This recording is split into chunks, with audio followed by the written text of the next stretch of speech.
lo buscan, capítulo 4.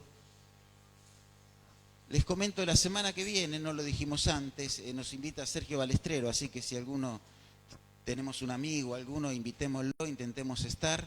Va a estar con nosotros en el culto general en esta hora, lo conocemos creo casi todos, ¿no? Es de una iglesia acá cercana, de calle Pedriel, acá cerquita, así que bueno, tengámoslo presente y podamos invitar a algunos. Dijimos antes que este sábado a las 12 los mayores, aquellos que puedan, que sean mayores, vamos a ir a comer y vamos a estar un ratito juntos, pero si hay algún amigo, algún vecino, invitémoslo y avisemos 1 o 2 días antes para poder preparar todo para estar a las 12 el sábado en este lugar.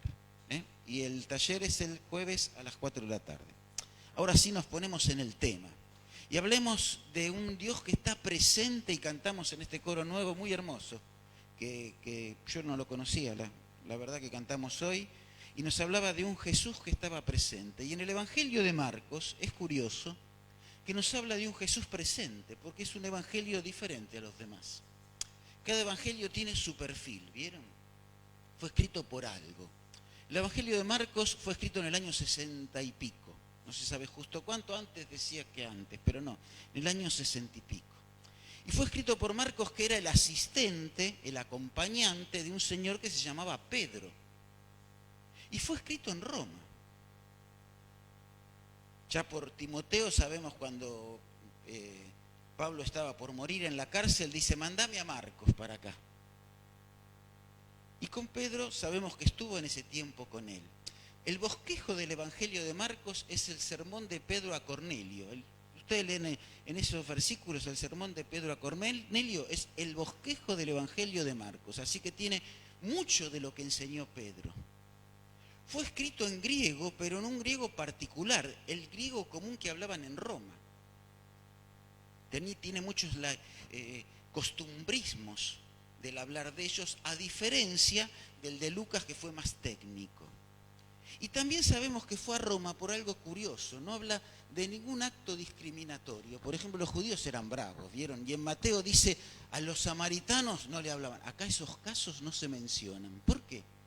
Porque fue escrito para romanos gentiles, por lo tanto, convertidos que estaban teniendo problemas y estaban siendo perseguidos. Porque en el año 70, ¿qué ocurrió? Destruyeron, y unos años antes perseguían a los cristianos. Así que está escrita para personas que fueron perseguidas y estaban en un momento difícil y no conocían tanto de Jesús. Y Marcos lo pone en orden. Por eso no habla de los discursos de Jesús. Y el centro es la persona de Jesús, pero es la persona de las cosas que hizo Jesús. Es un evangelio de acción. Aún en las parábolas se notan, y en 2 cositas que vamos a mencionar hoy. Es un evangelio de acción. Uno de los escritores habla el evangelio de la acción. Y en el capítulo 4 habla de la parábola del sembrador. Y dice los versículos 4, versículo 1. Otra vez comenzó Jesús a enseñar junto al mar y se reunió alrededor mucha gente. Tanto que entrando en una barca se sentó en ella en el mar y toda la gente estaba junto al mar. Y les enseñaba por parábolas muchas cosas. Y les decía en su doctrina, y el sembrador salió a sembrar y les cuenta las parábolas del sembrador. Y a partir del versículo 26 dice lo que nos interesa para nosotros hoy. Decía además, así es el reino de Dios, porque la parábola del sembrador habla del reino de Dios, que ahora lo vamos a explicar en 2 minutos. Cuando un hombre echa la semilla en tierra y duerme y se levanta de noche y de día y la semilla brota y crece sin que él sepa cómo, así es el reino de Dios. Dice por el 28, porque de suyo lleva fruto la tierra, primero hierba, luego espigna, luego grano lleno de espina. Y cuando el fruto está maduro, enseguida se mete la hoz, porque la siega ha llegado. Decía también, ¿A qué haremos semejante el reino de Dios? Segundo ejemplo. ¿O con qué parábola lo compararemos?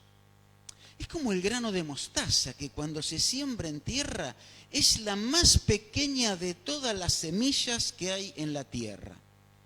Pero después de sembrado crece y se hace la mayor de todas las hortalizas y echa grandes ramas, de tal manera que las aves del cielo pueden morar bajo su sombra. Versículo 35. Aquel día, el mismo día que habló la parábola del reino, cuando llegó la noche les dijo, pasemos al otro lado, y despidiendo a la multitud tomaron como estaba en la barca, y había también con él otras barcas, pero se levantó una gran tempestad de viento y echaba las olas en la barca. Vamos a leer hasta acá. Él empezó a decirles qué era el reino de Dios. Primero eran romanos, no tenían idea. Pero para el judío, para aquel que manejaba el tema, la Biblia, el Antiguo Testamento, el reino de Dios era conocido porque todo el Antiguo Testamento habla del reino de Dios. Entonces, ¿por qué acarice los misterios del reino de Dios si el reino de Dios no era un misterio? Era algo que conocían en Ezequiel, en Isaías, en muchas partes de la Biblia. Y aquellos que tenían ya los libros antiguos, aún los que se convirtieron gentiles, ya empezaban a leerlo, así que no era un misterio. ¿Por qué la Biblia le llama misterio? Porque el misterio era cómo iba a operar el reino de Dios que estuvo siempre y está ahora y va a estar, que estuvo en el sermón, en el primer tiempo, en la etapa de la inocencia de Adán y Eva, que estuvo en la época de la ley, que estuvo en la época de Noé, les estaba explicando cómo se iba a manifestar ahora en la presente dispensación, es decir, en la época de la iglesia. Eso es el misterio. Y las parábolas del reino de los cielos o del reino de Dios son la explicación de las características de cómo se manifiesta el reino de Dios en este tiempo. Eso sí era un misterio, es decir, algo que no se sabía antes y Dios quiso que nosotros sepamos. Y el misterio era la iglesia. Por eso está diciendo que un sembrador, que era Jesús, salió a sembrar y no todos escucharon el mensaje, pero donde la semilla quedó clavada en el corazón, esa creció y permitió que el reino crezca. Ahora, el mismo día, no en otros evangelios, acá, este es cronológico, otros evangelios no, el mismo día el Señor les habló también de dos cosas que tenía el reino de Dios y nosotros leímos.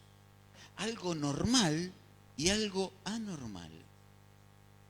Lo normal lo leímos en la primera parte de la parábola final, que es cuando un hombre echa la semilla en tierra y duerme y se levanta, versículo 26, y lo anormal es una hortaliza que se convierte en árbol. Eso es algo extraordinario. Una lechuguita que tiene 4 metros. ¿Vieron? Si vamos a la verdulería y le pedimos una lechuga de ellas, 4 metros de alto podía llegar a tener. Hasta la puede vender Steffi allá en la... ¿No es cierto? Es una verdurita. Es sano. ¿Y por qué pone estas dos comparaciones? Si él habló de 4, al tirar la semilla, de 4 características, y en una sola crecía, es decir, en el 25%. Ahora, en ese 25% que crece la semilla, sos vos y yo que lo escuchamos, Dios dice en el versículo 26, nunca más deja de crecer. Vos y yo, si tenemos a Jesucristo, nunca más dejamos de crecer. Por más que nos propongamos, vieron que algunos no queremos tener más años, nos teñimos, nos hacemos lifting, porque no nos gusta estar arrugados y tener años, ¿no? Gisela cumplió años, pero es el mismo que el año pasado, ¿no es cierto? Siempre cumplimos los mismos años, no sé de algunos, ¿no? Porque no nos gusta tener más años. Ahora, en la iglesia no se puede detener, siempre va a crecer. Son 25, se pueden decir. Siempre va a crecer, siempre va a crecer. Y dice, es como cuando un hombre, y acá no es el sembrador, es un hombre. Porque vos y yo echamos la semilla. Y cada iglesia local echa la semilla. Pero dice, la semilla que echa Dios en la tierra crece y no sabemos cómo. Porque la obra la hace Dios en el secreto del corazón. A veces pensamos que este no va a escuchar y escucha. A veces pensamos que el otro, vieron como los Flanders, son muy buenos y van a escuchar. Y la semilla no crece ni produce efecto. Porque el suelo, el corazón del hombre, no en todo es igual. Pero cuando la semilla penetra en el suelo, no importa lo árido que sea, crece. Y miren el versículo 28 de lo que dice, crece de suyo. ¿Saben que en griego la palabra suyo es una palabra que aparece 2 veces en la Biblia? Una acá y otra en Hechos. Y es la palabra automático.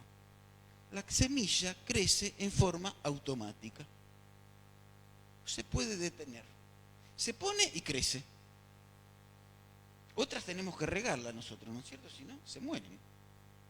Los afectos hay que regarlos, si no se lastiman, se mueren. Bueno, la semilla esta automáticamente crece, y la otra vez que aparece el término es cuando Pedro estaba en la cárcel y le dicen, se abrieron las puertas. En griego dice automáticamente, cuando llegaron ahí, se abrieron las puertas. Así que la palabra de Dios, cuando entra en el corazón, cuando la iglesia la planta, crece automáticamente.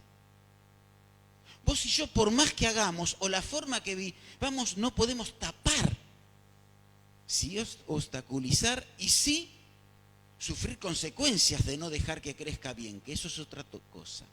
¿Por qué?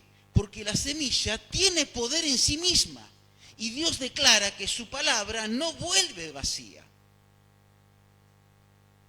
Y trabaja en tu corazón y el mío por más constructos y formas de vivir que hayamos tenido. Cuando llegamos a Cristo hay algo que nos dice lo que está bien y lo que está mal.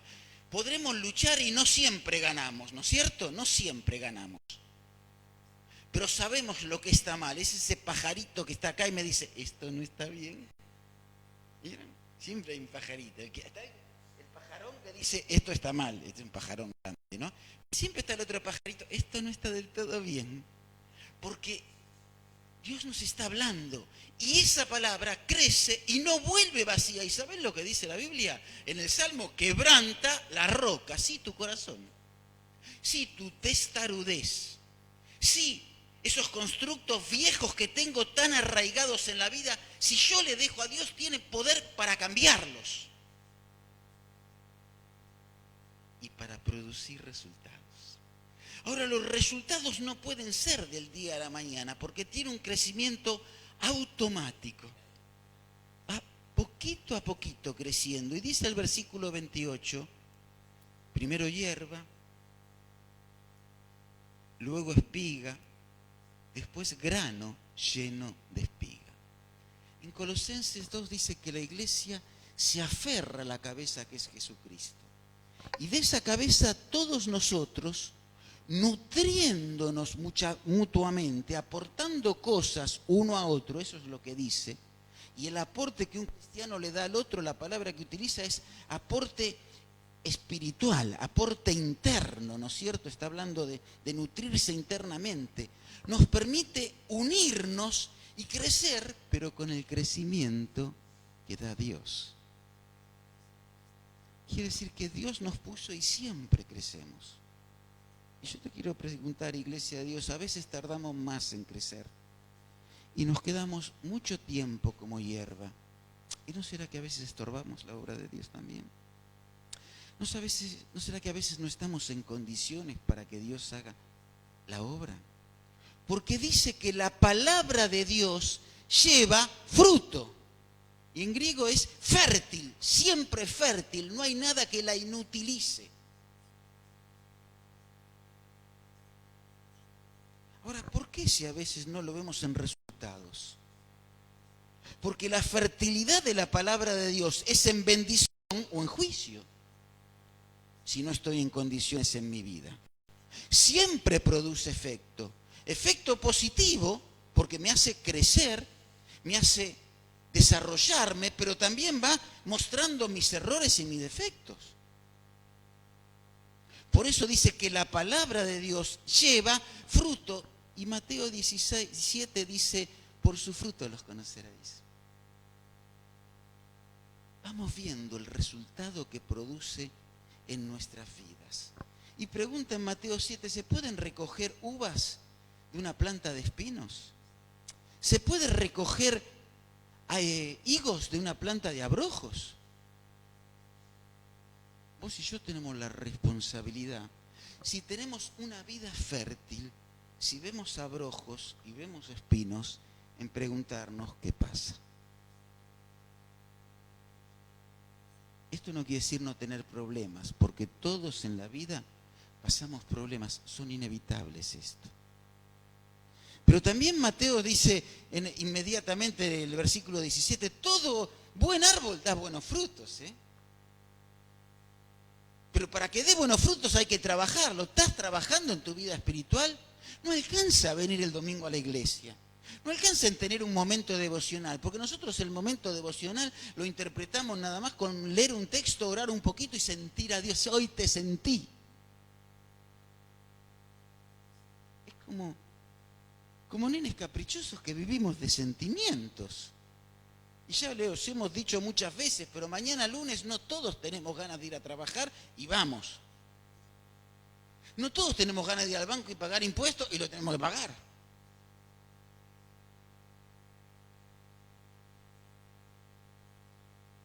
Entonces, Dios está diciendo acá con claridad, el árbol bueno da buenos frutos, el árbol malo da malos frutos. Cuidado, No puede el árbol bueno dar buenos frutos. Ahora, donde está la semilla de la palabra de Dios, hay fertilidad. ¿Por qué es que a veces no crecemos? ¿Por qué a veces que no nos desarrollamos en nuestra vida? ¿Por qué tropezamos tantas veces con el mismo obstáculo? ¿Por qué nos gusta ser una hierba que a todos hay que cuidar? ¿Vieron la hierba cuando es chiquitita? Hay que cuidarla, hay que regarla, todos tienen que... Nadie la puede pisar, nadie la puede tocar.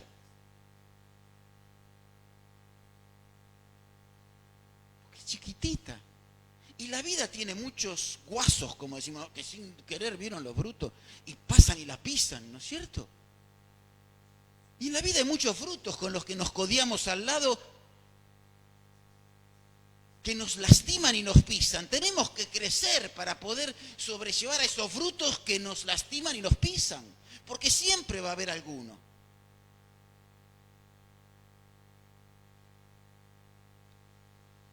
Siempre va a haber alguno, y algunos son grandes. Por eso dice, primero hierba, luego espina. Luego espiga. Hay que crecer. Porque lo único que podemos es resistir crecer. Eso es como el gordito que se quiere poner la misma camisa que ya no le entra porque hay 5 kilos que dicen, ya pasó el botón. Ya está. Colgar en el placar. Y nosotros seguimos probando, ¿vieron? Panza para adentro, la correa más y probamos. Y salimos, ¿no? Y así queremos vivir. El crecimiento es gradual, pero ininterrumpido, para que produzcamos buenos frutos. En Primera Juan, lo estábamos estudiando, habla de jóvenes, ¿recuerdan? De niños y de adultos. Y es curioso, no lo vamos a buscar, pero que cuando habla del niño y cuando habla del adulto, los dos utiliza la misma expresión. Los felicito a ustedes chicos, porque a los que recién se convirtieron, porque han conocido a Dios.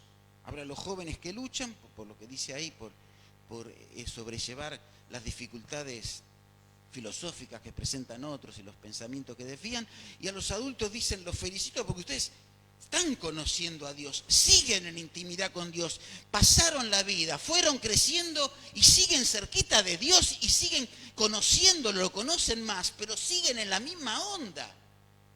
Está diciendo al niño y al adulto, están en la misma onda. Porque cuando somos hierba y espiga, podemos ser grano lleno de espiga.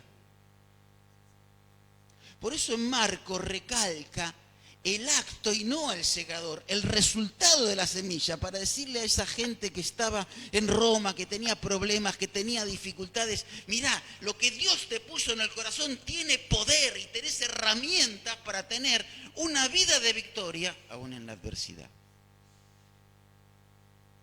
aún en la derrota, porque es derrota momentánea, aún en los problemas. Porque es lo normal del resultado de haber llegado a Jesús. Ahora, en segundo lugar, también dice que el llegar a Jesús produce cosas extraordinarias. Y por eso da la otra parábola con la que cierra. Y cosas que son de tan extraordinarias y anormales. Jesús le dice en el versículo 30, ¿a qué se parece el reino de Dios o a qué podemos compararlo? Es como una semilla mostaza que se siembra en la tierra. Es la más pequeña de todas las semillas del mundo, pero una vez sembrada crece y se hace mayor que cualquier otra planta del huerto. Echa ramas tan grandes que hasta los pájaros pueden anidar en su sombra. Miren qué interesante. Antes habló de las semillas que se echaban. Ahora habló de una sola semilla. En griego habla de un grano de semilla, un grano mostaza, uno solo. Y está diciendo que un grano mostaza cuando se siembra bien, siendo en comparativamente la más pequeña, no era la más pequeña de Israel, pero era la que se utilizaba como referencia a lo chiquito. ¿Vieron cuando queremos hablar de alguien chiquito y mencionamos siempre al petizo? Porque Juancito, ¿no? Acá no hay ninguno. O Pedrito, ese es el petizo, ¿no? Siempre mencionamos a él, ¿no? O alguien grandote, mencionamos al grandote, ¿no es cierto? Bueno, la semilla mostaza era como decir el petizo, ahí está, ¿no? No uso otras comparaciones para no ofender a nadie, que hay otras que podríamos usar, ¿eh? Estoy mirando y no, después se dan cuenta. Entonces dice, es como la más pequeña de todas. Sin embargo, es una legumbre, y esto es lo anormal. La obra de Dios puede una legumbre transformarla en árbol. Qué fantástico, ¿eh? Una lechuguita hacer un tronco. Y de chiquitita hacer grandes cosas en vidas chiquititas como la tuya y como la mía. Y en cosas tan insignificantes como somos vos y yo, hacer grandes obras y transformarlos en un árbol grande como llegaba en ese tiempo a 3 metros y pico, de forma tal que hasta los pajaritos la utilizan para cubrirse en él. Esta parábola, en otro lado, habla del que siembra la semilla. Acá lo importante es la semilla, en Marcos. Eso que tenés vos. Porque está hablando que en vos hay poder y capacidad para crecer mucho más de lo que vos soñás. Y para hacer tantas cosas que vos y yo nos sentimos lechuguitas, ¿no? Bueno, nos sentimos chiquititos, podamos sentirnos fuertes y más grandes. Ahora, qué interesante que dice que esta semilla tan chiquitita es una hortaliza que se hace muy grande. Y así pasó con la iglesia de Dios. Que empezó con un hombre. ¿Quién es este? ¿Cómo de Nazaret puede salir algo bueno? Que conquistó el corazón de 12, 13, de 100 discípulos y que transformó el mundo. Y yo no quiero ser alegórico, pero dice de 4 ejemplos de tirar la parábola, el 25%. Yo no sé si al final de todos los tiempos cuánta salvación habrá, porque la salvación es grande. No va a ser todo el mundo, no va a ser la mayoría, pero capaz mucho más de lo que nosotros pensamos. Ahora dice que trae un problema crecer. ¿Vieron cuando crecemos? Alguien, los adolescentes, empezamos a ser torpes, ¿no? ¿Por qué? Porque el cuerpo crece y yo todavía la mente la tengo chiquitita, entonces no me doy cuenta. ¿Vieron? Los chicos se chocan con todo, le agarran a las cosas, ¿no es cierto? ¿Por qué? La voz cambia, ¿no es cierto? ¿Por qué? Porque tenemos todavía la mente del cuerpo de chiquito que nos damos cuenta que éramos chiquitos y ahora el cuerpo creció. y somos más grandes y manejamos más volumen, pero todavía está la misma cabeza, porque tarda más en crecer que el cuerpo a veces.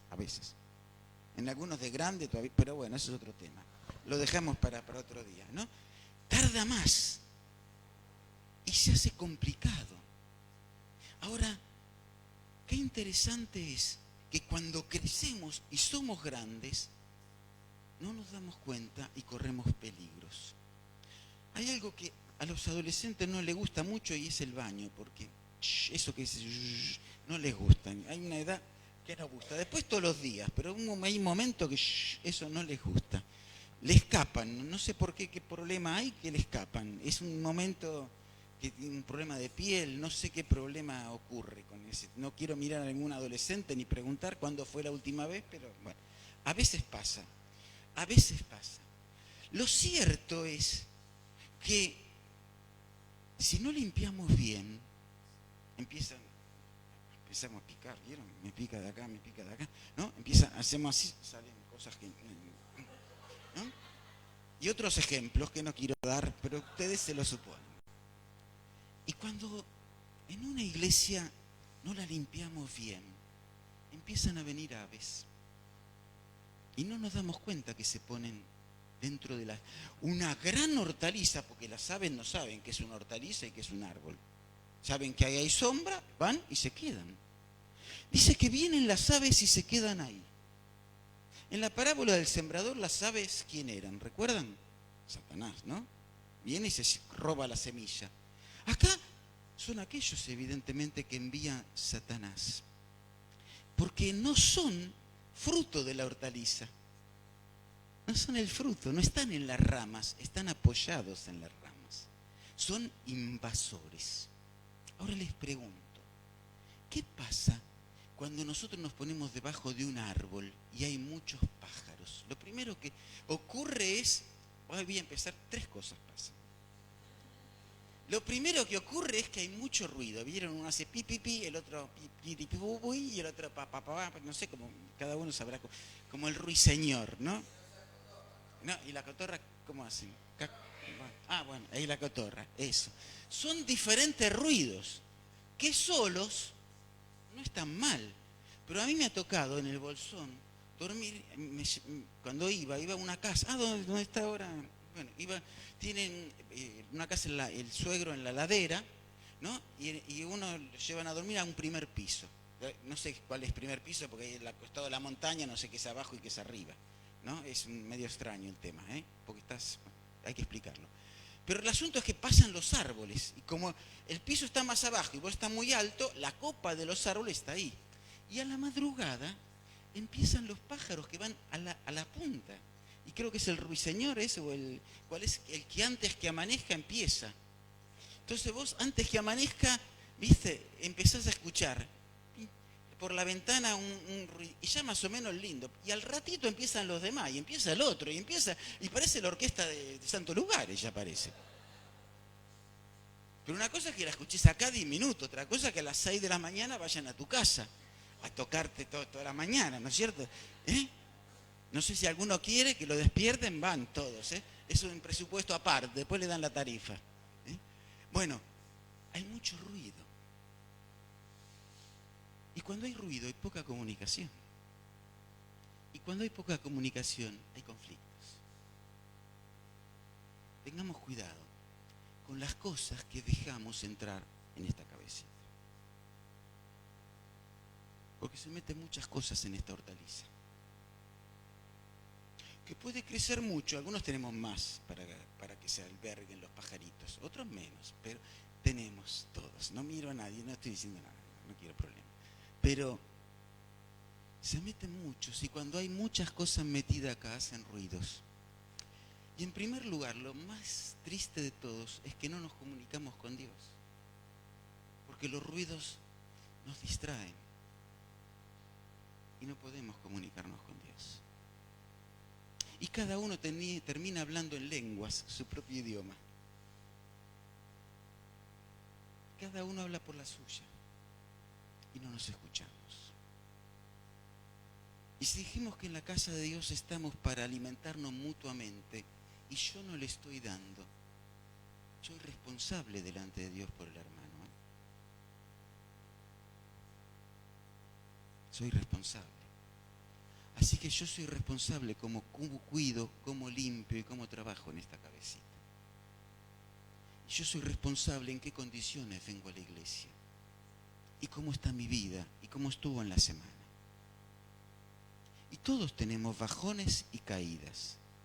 Pero sí no tenés derecho a no levantarte. Pero sí no tenés derecho a no reparar en la herida. Pero sí no tenés derecho a venir y contaminar a los otros. Sí no tenés derecho a contaminar al que tenés al lado. Sí no tenés derecho a contaminar a lo que querés, porque contaminan las avecitas. Porque el árbol es grande y no nos damos cuenta y están ahí y viven. Dice en Mateo 18:7, en el mundo va a haber problemas y tropiezos, pero ¡ay!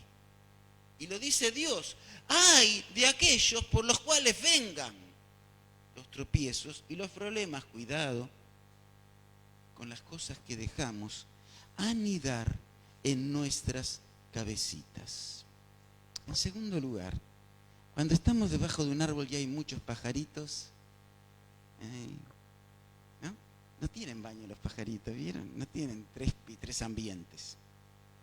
Y si alguno está abajo del árbol y hay pajaritos, es un problema. Es un problema la parte, ¿no?, de la cabellera, y es un problema lo que pisamos. Porque lo que no nos cae acá, cae acá. Y ¡ay! No me ensució, pero después lo pisé. Cuidado. Cuando hay muchas avecitas que dejamos entrar, nos ensucia la cabeza y nos ensucia donde estamos. Siempre ensucia el hábitat, siempre ensucia mi vida, mi hogar y mi iglesia. Y a veces pensamos que nos salvamos, nos esquivamos, pero después la pisamos. Y cuando hay muchas, es un problema. Por eso dice, la iglesia es como una hortaliza de mostaza que crece, pero mirá, es anormal que crezcan. Pero en esta anormalidad que hace grandes milagros Dios en la vida, también hay grandes peligros. El peligro ¿de qué? De los ruidos y el peligro de la suciedad. Y en tercer lugar, cuando en una planta hay muchos árboles, yo no sé si alguna vez se dieron cuenta, otra vez fui a otro lugar, ¿no? Y también en una planta alta. Y esa persona en La Pampa tenía un gran parral enorme. Y a la mañana era verano, un día muy caluroso, y había mucho olor, descompostura. Digo, ¿qué es esto?, le digo al hermano que estaba ahí a la casa. Y dice, no, es el parral. ¿Por qué?, le digo. Mirá, dice, estaban todas las uvas rotas. ¿La comían quiénes? Los pajaritos. Dice, picotean un poquito cada una y te lo dejan todas estropeadas. No se come ninguna, pero de todas comen un poquitito. Y cuando dejamos muchos pajaritos acá, no contamina una cosa, contamina todo. Y contamina el fruto, lo que vos podías dar, lo que Dios había puesto en tu vida para que le des al otro. Y vos y yo tenemos la obligación de cuidarlo. Y tenemos la responsabilidad delante de Dios de cuidar de ese fruto. Y lo curioso era que de la parra abajo iba yo, había una hermosa sombra y se veían todas las uvitas. Pero cuando iba a la pieza veía todo lo roto y a todos los bichos arriba. Dios no mira lo que mira el hombre. Dios mira arriba lo que hay. Y Dios se da cuenta que eso, cuando viene el calor, se descompone. Y estropea tu vida, tu parrita, y estropea la iglesia, y estropea tu familia, y nos estropea a todos. Por eso para esto anormal que Dios hizo, que es la iglesia de Dios, para que vos y yo pudiéramos estar juntos. Si no, nunca se te hubiera ocurrido en tu vida aguantarme a mí. Ni a mí quizá aguantarte a vos. Pero Dios nos puso juntos. Nos puso para hacernos bien. Pero tenemos la obligación de cuidar bien esta casa y esta casa de todas estas avecitas. Porque son los intrusos que nos lastiman. Porque no podemos evitar que cuando crecemos y crecen se metan cosas. No se puede evitar. Pero sí tenemos herramientas espirituales para poder manejarlo. Y mira qué interesante que termina ese mismo día donde le da las características de cómo es el reino, yéndose el Señor al mar, el mar que se levanta al río, ¿no? Una gran tempestad, tenían que cruzar nada más que 13 kilómetros, era un ratito en lancha, no era mucho. Y el Señor les demuestra que pueden confiar en Él, porque en el problema y en la barca con olas enormes estaba el Señor. Lo único que hay que hacer es despertarlo. Y quizá en esta iglesia haya algunas avecitas que no nos dimos cuenta y nos están lastimando. Quizá hay fruto y responsabilidades en tu vida que no asumís. Y nada más mirá los problemas que tenés alrededor. Y no te das cuenta que el Dios que sembró esa semilla está en tu vida y en tu corazón y quizá lo tenés durmiendo. Llámalo. Porque Él se levanta para ayudarte. Y no leímos la historia, pero te la comento porque es la hora. Termina y es curioso como en Marcos detalla cómo termina ese ejemplo. Dice que después que calmó la mar y la tempestad, los discípulos se aterrorizaron. Antes tenían miedo de las olas. Ahora tenían miedo ante quién estaban, porque se dieron cuenta ante quién estaban. A veces vos y yo a veces no vivimos como corresponde porque no nos damos cuenta ante quién estamos. Porque nos preocupamos más de las olas y de los problemas que del Señor que tenemos en el corazón. Y el que tenemos en el corazón es el Señor que puede calmar los problemas. Es el Señor que tiene poder para llevarnos a la otra orilla. Es el Señor que plantó la semilla para que de tu vida nazca una hortaliza gigante, una vida útil, que no soñaba, fuerte. Por eso no tenés derecho a dejar que pájaros, que intrusos, que cosas dañen tu vida, tu hogar y tu iglesia. Porque el Señor está presente con el mismo poder para bendecir tu vida y para acompañarte a la otra orilla. Tenele miedo a Él, vale la pena. Es al único que vale la pena temerle, porque entonces vamos a vivir como Él quiere, porque entonces vamos a entender lo que Él quiere y porque entonces vamos a poder disfrutar la vida que tenemos hoy y lo vamos a poder disfrutar a Él en medio del problema o de la dificultad o adversidad que hoy tengamos. Nos ponemos de pie.